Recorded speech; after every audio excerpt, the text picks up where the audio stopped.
my own work, I want to distinguish between deception, understood in the sense of actions designed to induce false beliefs, so those could be lies, from that aspect of deception that we think of as associated with goals or malicious intent or something along those lines. And the reason for this is that there's all kinds of scenarios under which we act in ways that are designed to induce false beliefs, but which we don't think have these negative goals or malicious intent behind them. And so I'm very interested in the way that in ordinary social settings, when you're interacting with a group of people in the office or at a bar, you're just chatting with friends, sometimes you say things that are strictly speaking false, that you don't believe. For instance, if I compliment a friend on a haircut that they just received, saying, "Oh, that's a lovely new haircut," and I don't believe the haircut is any good, I might say that out of the best intentions, because I have my friend's well-being and state of mind as my primary goal, and there could be nothing malicious about that at all. And I think traditionally in philosophy of language and in linguistics, we've thought of this type of speech as being unusual, but my own view is actually it's, if anything, possibly the norm, that many, many times during any ordinary conversation we're saying things where if they're not strictly speaking false, then maybe we don't really care about whether the things that we're saying are true or not. Contrast this with the case where there's some sort of negative goal or malicious intent.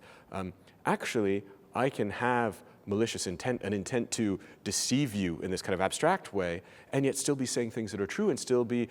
planning to induce true beliefs in you. So in the case of, we sometimes perhaps unfairly say used car salesman, we think of the used car salesman as perhaps saying things that are true about the car. The wheels are great, it's just been recently painted, but the intent behind uttering those truths is to distract you from features of the car that maybe are quite bad, maybe the state of the engine is poor. So that's a case where there's malicious intent, and yet there's not, strictly speaking, falsehoods being uttered. And so my general perspective on these new technologies is we need to make this distinction, because actually, in some cases, while it may be much easier to categorize the actions as deceptive or not, it's really the goals that matter for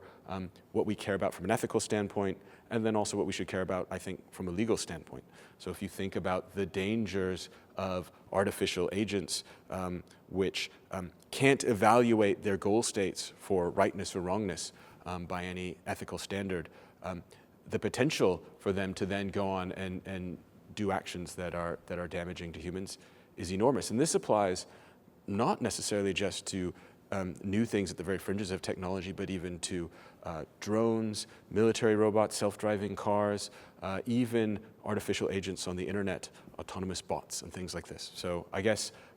the moral that I want to push is focus on the goals rather than the actions. And then actually, once you do that, you realize that ensuring that the internal goal states of robots are ethically safe is actually very, very difficult, because when we design a robot, we can put very high-level goals, and we can tell the robot, deliver the mail on time. But along the way, the robot must generate lots of sub-goals, and that's where the danger of, I don't know, the postal robot running over a pedestrian comes into play. So